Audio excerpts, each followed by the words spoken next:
طبعا احنا دلوقتي بنشيل دعامه انف، لكن لو حضراتكم تتخيلوا مكان الدعامه دي كنا بنحط الفتيل المنظر ده. ده واحد، ده اتنين، ده في اليمين وده في الشمال. تخيلوا النهارده الفتيل ده خلاص انتهى، وبنشيل الدعامه اللي بالمنظر ده كده، والتانيه. قول لي اخبارك ايه بقى؟ لا الحمد لله.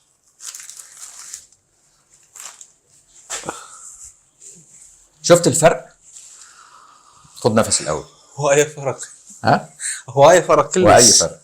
لا الحمد لله هواي فرق. عشت ايدك دكتور واشكرك. الحمد لله على السلامه. وما قصرت. شفت الفتيل اللي كنا بنحطه زمان شكله عامل ازاي، ودلوقتي الدعامه شكلها عامل ازاي؟ يعني كانت مسدوده نهائيا هاي. الدنيا عامله ازاي دلوقتي؟ لا الحمد لله. مش كده؟ ما شاء الله. الحمد لله على السلامه. الله يخليك دكتور. الحمد لله على السلامه. وتسلم. الله يسلمك.